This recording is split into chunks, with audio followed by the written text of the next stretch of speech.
সংবিধান সংস্কার পরিষদ গঠনকে কেন্দ্র করে দেশের রাজনীতিতে আবারও অস্থিরতা তৈরি হয়েছে। জাতীয় সংসদ বিদ্যমান থাকলেও আলাদা করে একটি সংবিধান সংস্কার পরিষদের প্রয়োজনীয়তা নিয়ে প্রধান দুটি রাজনৈতিক শক্তির মধ্যে বিভক্তি স্পষ্ট। ত্রয়োদশ জাতীয় সংসদ নির্বাচন ও জুলাই জাতীয় সনদ ঘিরে গণভোটের পর নির্বাচিত প্রতিনিধিদের 2 দফায় শপথ নেওয়ার কথা ছিল। এবার সংসদ সদস্য হিসাবে এবং আরেকবার সংবিধান সংস্কার পরিষদের সদস্য হিসাবে।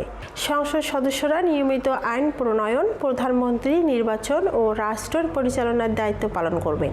আর গণভোটের সমর্থক পাওয়া সংস্কার প্রস্তাবগুলো 180 কার্য দিবসের মধ্যে বাস্তবায়নের দায়িত্ব থাকবে সংবিধান সংস্কার পরিষদের উপর।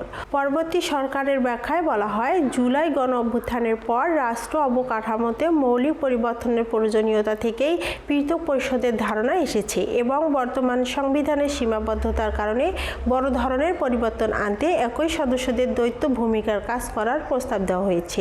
তবে বাংলাদেশের জাতীয়তাবাদী দল বিএনপি এই প্রস্তাবের বিরোধিতা করে সংসদ সদস্য হিসাবে শপথ নিলেও সংবিধান সংস্কার পরিষদের সদস্য হিসাবে শপথ নেননি। দলটির দাবি, সংবিধানের 142 অনুচ্ছেদে অনুযায়ী কেবল নির্বাচিত সংসদ সদস্যরাই সংশোধনীয় আনতে পারেন। ফলে আলাদা পরিষদ গঠন আইনি জটিলতা সৃষ্টি করতে পারে।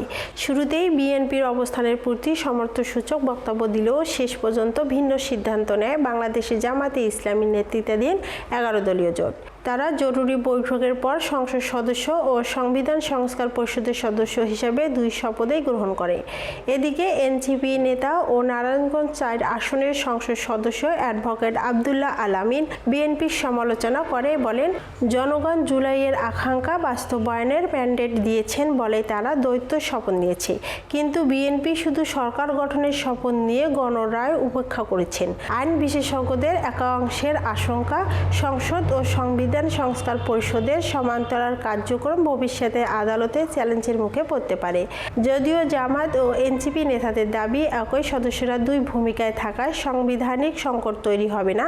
সব মিলিয়ে বিএনপি সংসদে সংখ্যাগরিষ্ঠতা নিয়ে উপস্থিত থাকলেও সংস্কার পরিষদের অনুপস্থিতি এবং অন্যদিকে জামাত জোট ও সংশ্লিষ্ট দলগুলো দ্বৈত ভূমিকায় অংশ নেওয়ার রাজনৈতিক সমীকরণে স্পষ্ট বিভাজন তৈরি হয়েছে। এখন প্রশ্ন, এই নতুন কাঠামো কাঙ্ক্ষিত পরিবর্তন আনবে নাকি সৃষ্টি করবে নতুন সংকট?